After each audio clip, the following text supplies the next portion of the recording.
Jai Hind students, I am your physics teacher Abdul Qadir and this is your physics channel AK Physics Guru। तो आज हम एक नए topic की शुरुआत कर रहे हैं। प्लस टू क्लास का ये टॉपिक है that electric energy density of an electric field. ये हमारे पास एक टॉपिक है, वो जनरेट होता है। इससे पहले वाले वीडियो के अंदर हमने कैपेसिटेंस के बारे में पढ़ा, कैपेसिटेंस के प्रिंसिपल के बारे में पढ़ा था और energy stored in a capacitor इसके बारे में भी पढ़ा था। ठीक है, अब निकालते हैं एनर्जी डेंसिटी। तो सबसे पहले आता है एनर्जी डेंसिटी होता क्या है। एनर्जी डेंसिटी का मतलब होता है एनर्जी डेंसिटी पर unit volume. Energy density means energy per unit volume. Energy per unit volume. अब हमें energy per unit volume find out करना है किसका, इलेक्ट्रिक फील्ड का। अब ये इलेक्ट्रिक फील्ड कहाँ से आया, इलेक्ट्रिक फील्ड में एनर्जी कहाँ से आई, ये सब चीजें हम डिस्कस कर रहे हैं। चलिए, तो हमने इससे पहले कैपेसिटर वाला पार्ट पढ़ा, तो हमने कहा था कि एक पैरेलल प्लेट कैपेसिटर जो होता है इस तरीके से, इसमें एक प्लेट पॉजिटिवली चार्ज होती है तो दूसरी प्लेट नेगेटिवली चार्ज होती है। तो अब देखो इन दोनों प्लेट्स के बीच में जो कंडक्टर हमारे पास है, एक पॉजिटिवली चार्ज एक नेगेटिवली चार्ज है, इसके बीच में इस रीजन के अंदर हमेशा एक इलेक्ट्रिक फील्ड है वो सेटअप हो जाता है। यहां इस रीजन में भी कोई इलेक्ट्रिक फील्ड नहीं होता, जीरो, और इस रीजन में भी इलेक्ट्रिक फील्ड जो है वो जीरो के बराबर होता है। Electric field is setup in between the plates only. ये इलेक्ट्रिक फील्ड है वो बन जाता है। अब जो एनर्जी डेंसिटी हुई थी, जो वर्क डन हम कर रहे थे यहाँ से, हमने जैसे पिछले आर्टिकल में कहा था कि यहाँ से एक चार्ज निकलेगा, दूसरी प्लेट उसे रिसीव कर देगी, तो ये कुछ वर्क डन करना पड़ेगा। वो वर्क डन हम एनर्जी की टर्म में लेके जा रहे थे। वो एनर्जी स्टोर कहाँ होती है, वो एनर्जी स्टोर होती है इलेक्ट्रिक फील्ड में। ठीक है, इलेक्ट्रिक फील्ड में वो एनर्जी स्टोर हो जाती है। अब वही एनर्जी डेंसिटी हम निकाल रहे हैं उसी इलेक्ट्रिक फील्ड की। तो हमने मान लिया कि let us consider we have a parallel plate capacitor having the capacitance C and Q be the charge on its plate. ठीक है, इनकी प्लेट्स के ऊपर Q चार्ज है और C इसकी कैपेसिटेंस हमारे पास होगी। ठीक है, A be the area of the plates, area of the plates, then we know that कि capacitance of a parallel plate capacitor is equal to A epsilon naught divided by D, इसके बराबर होता है। Let this equation number 1। ठीक है, and we also know that कि electric field in between the plates, इन plates के बीच में जो इलेक्ट्रिक फील्ड सेटअप हो रहा है वो कितना होगा, that electric field must be equal to sigma by epsilon naught. अगर यहां से हम इस सिग्मा की वैल्यू निकालें तो कितना आ जाएगा, that sigma must be equal to electric field multiply by epsilon naught. Let this be the equation number 2। ठीक है, now as we know that charge sigma is equal to surface charge density. ठीक है, और ये होता है charge per unit area, इसके बराबर भी होता है। राइट, ये क्या है हमारे पास, सिग्मा का मतलब surface charge density, and this surface charge density must be equal to the Q by A। Equation 2 और इक्वेशन 3, ये भी सिग्मा है और ये भी सिग्मा है, तो इक्वेट करें तो क्या मिलेगा, चार्ज Q, कैपिटल Q ले लेते भाई क्योंकि हमने कैपिटल Q कंसिडर किया था चार्ज, तो charge Q is equal to E into epsilon naught, और जो डिवाइड में A आना था वो भी भेज दे इधर, वो आ जाएगा यहां, Q की वैल्यू आ गई। वेरी गुड, तो ये हो गया हमारे पास charge Q is equal to E into epsilon not into A। Let this equation number 4। ठीक है, now the energy density, energy निकाल लेते हैं खाली। Energy of a parallel plate capacitor, parallel plate capacitor कितनी हो जाएगी, पैरेलल प्लेट कैपेसिटर की एनर्जी का फॉर्मूला आपके पास होता है Q square divide by 2C। Put the value Q and C from the equation 1 and 4। यहां रखेंगे, आ जाएगा आपके पास E square epsilon naught square A square divide by 2 into C की जगह क्या आ जाएगा, A epsilon naught by D, ये आ जाएगा A एप्सिलॉन नॉट, इसके डिवाइड में D आना चाहिए, वो ऊपर लिख रहा हूं भी मैं, ये रिलेशन आ जाएगा। वी गेट 1/2, A से A कैंसिल हो गया, एप्सिलॉन नॉट से एप्सिलॉन नॉट A कैंसिल हो गया, we get 1/2 epsilon naught E square A into D। This is the energy stored in a capacitor. As we know that energy stored is represented by U. तो ये value रखने के बाद हमें ये term है वो मिल गई. That energy stored U is equal to half epsilon naught E square A D. इसके बराबर हमें वैल्यू है वो मिल गई भाई. ठीक है. अब ए डी क्या होता है? ए इंटू डी. ए का मतलब एरिया और डी का मतलब distance. Area into distance is always equal to volume. ये वॉल्यूम के बराबर. वॉल्यूम को उठाया दूसरी तरफ भेज दिया तो U divide by A D किसके बराबर आएगा? 1/2 epsilon not into A square. U by A क्या बना? That is the energy per unit volume. Energy per unit volume. और शुरू में बताया था एनर्जी पर यूनिट वॉल्यूम क्या बनता है? That is equal to energy density. Energy density किसके बराबर आ गया? Half epsilon not into A square. This is the energy density of the electric field. ठीक है. अब ये इलेक्ट्रिक फील्ड की जो एनर्जी डेंसिटी आई है वो सिर्फ कैपेसिटर के लिए एप्लीकेबल नहीं है, ये हर एक कंडक्टर के लिए एप्लीकेबल होता है. ठीक है. हमने प्रूव तो किया कैपेसिटर के हिसाब से, लेकिन this energy density which is equal to half epsilon not into A square, this is applicable for all type of conductor, not only for the capacitor. Okay. Next article. Next is redistribution of charges.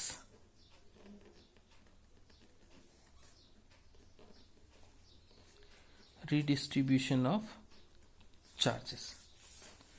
Charges का redistribution हमें करना है. हमने मान लिया है कि let us consider we have two conductor. Insulated conductor है, एक दूसरे के साथ कनेक्ट नहीं है. ये कंडक्टर ए, ये कंडक्टर बी, दोनों को चार्ज प्रोवाइड कर दिया. इसको भी चार्ज प्रोवाइड कर दिया हमने. ठीक है.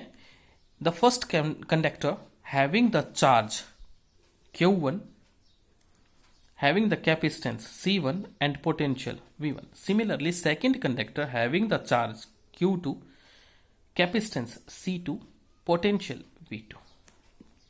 ठीक है. Then we can say that for the first charge Q1 must be equal to C1 V1 and Q2 must be equal to C2 V2. इसके बराबर हो जाएगा. ठीक है. Now these two conductors are joined with each other with a wire, through a wire. ठीक है. Now join the conductor with a wire. एक wire के साथ हमने इसके ज्वाइंट कर दिया. अब जैसा कि हमें पता है दोनों पोटेंशियल अलग अलग है, तो एक पोटेंशियल ज्यादा होगा और एक कम होगा. राइट. सपोज कर लिया कि V2 is greater than V1. ये पोटेंशियल ज्यादा, ये पोटेंशियल कम है, तो क्या होगा? चार्ज फ्लो करना शुरू कर देगा. Because charge is always flow due to the potential difference. तो इस पोटेंशियल डिफरेंस की वजह से चार्ज यहां से फ्लो करना शुरू कर देगा. And as we know that charge is always flow from high potential to low potential. जानते हैं ये चीज तो, कि चार्ज हमेशा हाई पोटेंशियल से लो पोटेंशियल की तरफ चलना पसंद करता है. हमेशा चार्ज हाई पोटेंशियल से लो पोटेंशियल की तरफ ही चलता है. ठीक है. चला देते हैं. चला दो चार्ज को. अब चार्ज चलेगा पोटेंशियल डिफरेंस की वजह से, तो बी में से चार्ज तो निकलेगा, क्योंकि हम यहां पे देखो ये चीज बोल रहे हैं कि V2 इज ग्रेटर. यहां से चार्ज निकलेगा और यहां चार्ज ऐड हो जाएगा. इसमें तो चार्ज की कमी हुई है, इसमें चार्ज बढ़ा है. ठीक है. डजेंट मैटर Q1 बड़ा था, Q2 बड़ा था, ये फैक्टर नहीं है यहाँ. ये फैक्टर कोई मायने नहीं रख रहा कि Q1 बड़ा है या Q2 बड़ा है. नहीं, हमें इस फैक्टर को देखना ही नहीं है. फैक्टर क्या मायने रख रहा है? ये वाला, कि पोटेंशियल कहाँ जाता है. तो क्या होगा? एक कंडक्टर में से चार्ज बाहर निकलेगा, दूसरा जो कंडक्टर है वो चार्ज को रिसीव कर लेगा. लेकिन चार्ज किसी और जगह तो नहीं जा रहा. अगर टोटल चार्ज इनिशियली मैं बात करूं तो Q1 इसके पास था, Q2 इसके पास था, दोनों का टोटल कितना हुआ? Q1 plus Q2. लेकिन आफ्टर रीडिस्ट्रीब्यूशन जब चार्ज फ्लो करेगा तब भी तो टोटल इतना ही रहना है, क्योंकि अगर मान लो सपोज कर लो ये 5 कूलम अपने अंदर से बाहर निकाल रहा है, तो ये 5 कूलम उसे एक्सेप्ट भी कर रहा है, तो टोटल चार्ज तो वही हो गया ना. राइट. सो क्या हुआ? After redistribution the total charge और before redistribution the total charge is always same. वो दोनों एक जैसे हैं. इसलिए कह दूं कि total charge is total charge is Q1 plus Q2। After redistribution भी यही चार्ज होगा और बिफोर रिडिस्ट्रीब्यूशन भी यही चार्ज हमारे पास है। टोटल कैपेसिटेंस कितनी हो जाएगी?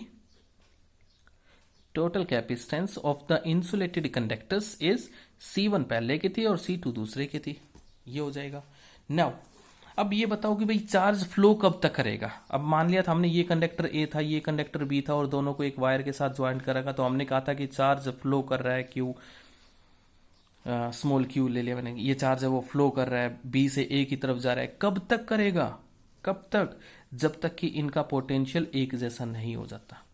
जैसे ही दोनों का पोटेंशियल एक जैसा होगा, चार्ज फ्लो करना बंद कर देगा। डजेंट मैटर कि चार्ज किस पे ज्यादा है और किस पे कम है, डजेंट मैटर कि चार्ज बराबर हुए या नहीं हुए, कोई फर्क नहीं पड़ता, लेकिन पोटेंशियल बराबर हो जाने चाहिए।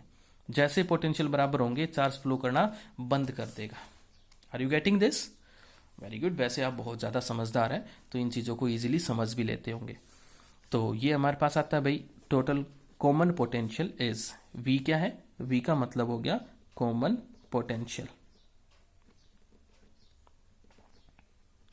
यह आ गया हमारे पास कॉमन पोटेंशियल। तो कॉमन पोटेंशियल क्या हो गया? That common potential is equal to total charge divide by total capacitance. Total charge divide by total capacitance. तो V किसके बराबर आएगा? Here the V is total capacitance is common potential is total charge. Total charge आपके पास था Q1 plus Q2 divide by total capacitance C1 plus C2। But as we know that Q1 हमने कहा था C1 V1 के बराबर था और Q2 हमने कहा था C2 V2 के बराबर था। पुट दीज वैल्यू हियर, रखेंगे तो क्या आ जाएगा? V is equal to C1 plus C2, C1 V1 plus C2 V2 divide by C1 plus C2। ये रिलेशन हमें मिल जाएगा। This relation is known as the common potential. तो ये हमारे पास कॉमन पोटेंशियल है, वो बन जाता है। ठीक है, चलो। तो कॉमन पोटेंशियल की वैल्यू हमें पता चल गई, that common potential is equal to this C1 V1 plus C2 V2 divide by C1 plus C2। ठीक है, अब देखो हमने बताया कि आफ्टर रीडिस्ट्रीब्यूशन भी टोटल चार्ज तो कितना रहना है? Q1 प्लस Q2 के बराबर ही रहना है। हमने मान लिया कि if Q1 dash and Q2 dash B the charge on first and second conductor after redistribution. Redistribution के बाद इतना चार्ज है दोनों के ऊपर हो गया। रिडिस्ट्रीब्यूशन के बाद एज वी नो दैट कि पोटेंशियल तो एक जैसा हो चुका है, तो इसलिए कहते हैं Q1 dash must be equal to C1V और Q2 dash must be equal to C2V, क्योंकि कंडक्टर तो वही है ना, कैपेसिटेंस तो नहीं बदल सकती। ठीक है, तो ये हमारे पास रिलेशन आ गया।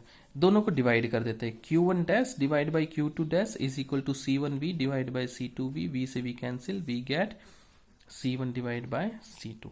It means the new charge ratio of the new charge after redistribution of the conductor must be equal to the ratio of their capacitance। ठीक है, अगर उनकी कैपेसिटेंस बराबर हुई तो दोनों पे रीडिस्ट्रीब्यूशन के बाद चार्ज भी बराबर हो जाएगा। चलिए, उसके बाद आता है भाई loss of energy in redistribution of charges. Loss of energy. अब जब रीडिस्ट्रीब्यूशन का प्रोसेस चलता है ना, तो इस दौरान कुछ एनर्जी है वो लॉस हो जाती है। क्यों लॉस होगी? क्योंकि जैसे हमने कहा कि ये था कंडक्टर फर्स्ट और ये था कंडक्टर सेकंड, इनको वायर के साथ बांध दिया गया था। वायर में से क्या किया? चार्ज फ्लो करने स्टार्ट कर देगा।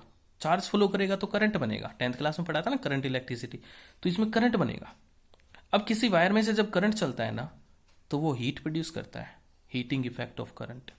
तो उसकी वजह से क्या होगा? कुछ एनर्जी यहां हीट की टर्म में लॉस हो जाती है ड्यूरिंग द रीडिस्ट्रीब्यूशन और after the redistribution of this charges. अब हमें वही चीज निकालनी है और प्रूव करनी कि रियल में वो लॉस होता है या नहीं होता।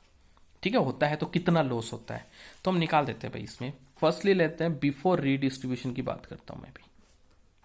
Before redistribution. Before redistribution the total charge is, अगर मैं बात करता हूं फर्स्ट कंडक्टर पे तो Q1 is equal to C1V1 और Q2 is equal to C2V2. ठीक है, इसके बराबर हो जाएगा. Then energy, total energy stored is equal to first की और दूसरे की, दोनों को अलग अलग करके ऐड कर देंगे, टोटल एनर्जी आ जाएगा which is equal to Q1 square divide by 2C1 और दूसरे की आ जाएगी आपके पास Q2 square divide by 2C2. Are you getting this? और इसका एक फॉर्मूला और भी बनता है आपके पास, हाफ C1V1 स्क्वायर. ठीक है, हाफ CV स्क्वायर, ये फॉर्मूला बनता है C1V1 its square plus half C2V2 its square. हमें ये वाला यूज करना है. ठीक है, तो एनर्जी डेंसिटी आ गई, टोटल एनर्जी हमारे पास आ गई before redistribution. Total energy is this, ये टोटल एनर्जी थी रीडिस्ट्रीब्यूशन से पहले. आफ्टर रीडिस्ट्रीब्यूशन क्या हुआ? आफ्टर रीडिस्ट्रीब्यूशन, अब देखो रीडिस्ट्रीब्यूशन के बाद पोटेंशियल तो दोनों पे बराबर हो गया, कैपेसिटेंस यही थी उनकी. तो आफ्टर रीडिस्ट्रीब्यूशन, ये था बिफोर और ये था आफ्टर. ठीक है, आफ्टर के लिए क्या हुआ कि हाफ पहले के लिए C1 और पोटेंशियल V स्क्वायर प्लस दूसरे के लिए C2 और पोटेंशियल V स्क्वायर, दोनों में कॉमन पोटेंशियल बाहर निकालने, ये आ जाएगा आपके पास हाफ C1 प्लस C2 और ये आ जाएगा V square. Are you getting this? Now put the value of common potential. Common potential की वैल्यू आप निकाल चुके हो as common potential V is equal to C1V1 plus C2V2 divide by C1 plus C2. Put this value in the above relation, ऊपर वाले relation में इसे रख देते हैं. ये रखेंगे तो क्या बन जाएगा हमारे पास? Now we get the total energy after redistribution is equal to किसके बराबर होगा? That's is equal to half C1 plus C2 into common potential its square. Common potential का formula C1V1 plus C2V2 divide by C1 plus C2 और इस पूरे का square भी तो था. Very good. अब देखो ये और ये एक टर्म कैंसिल हो जाएगी, एक तो बचेगा, स्क्वायर है ये. तो energy after redistribution is half, तो एज इट इज, ऊपर वाली टर्म का स्क्वायर ओपन कर दो. स्क्वायर ओपन करेंगे तो ये आपके पास बन जाएगा भाई, होल स्क्वायर ओपन कर लेते हैं, ये बन जाएगा C1V1 its square plus C2V2 its square plus 2C1V1 into C2V2 and divide by C1 plus C2. Are you getting this? This is the equation number 2. और जो पहले हमने लिया था ये वाली, इसको नाम दे दिया इक्वेशन नंबर 1. ठीक है, ये तो था बिफोर रीडिस्ट्रीब्यूशन और ये जो अभी रिजल्ट आया है वो है आफ्टर रीडिस्ट्रीब्यूशन. ठीक है, ये आफ्टर रीडिस्ट्रीब्यूशन है और ये पहले वाला, ये वाला बिफोर रीडिस्ट्रीब्यूशन है. Now put the value.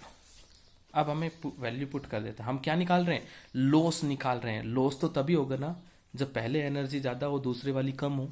तो लॉस एनर्जी निकाल देते हैं. Loss of energy is equal to energy before minus energy after. Before energy कितनी थी उसका रिलेशन आपको ध्यान होगा, half C1V1 square plus half C2V2 square minus of after redistribution. After redistribution का फॉर्मूला आपके पास भी है, that half C1V1 square plus C2V2 square whole square में है भैया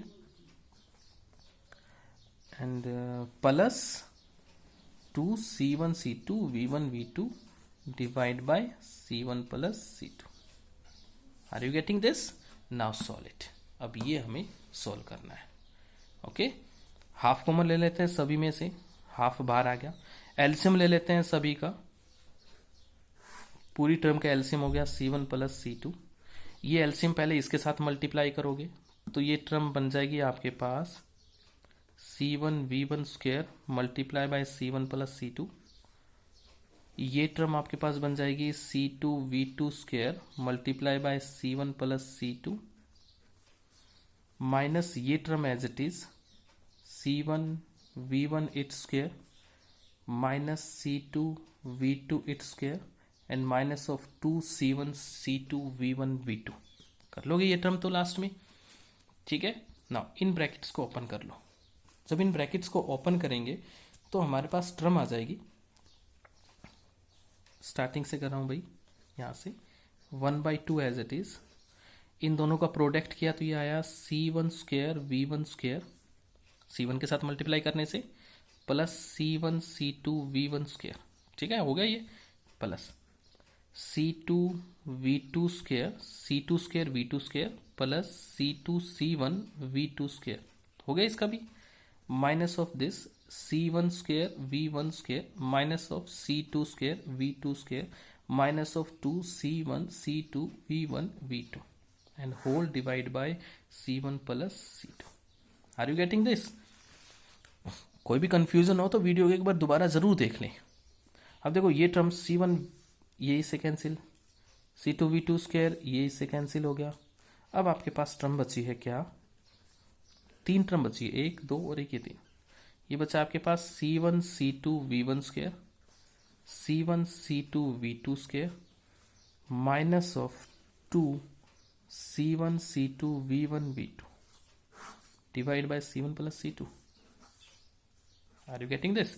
C1 प्लस C2 इसमें भी है, इसमें भी है, इसमें भी मल्टीप्लाई में, ये टर्म बाहर ले लेते हैं, कॉमन है सभी में, यह आ जाएगा आपके पास C1 C2 डिवाइड बाय 2, यहां से बचता है आपके पास V1 square plus V2 square minus 2V1 V2 and divide by C1 plus C2। ये क्या बना,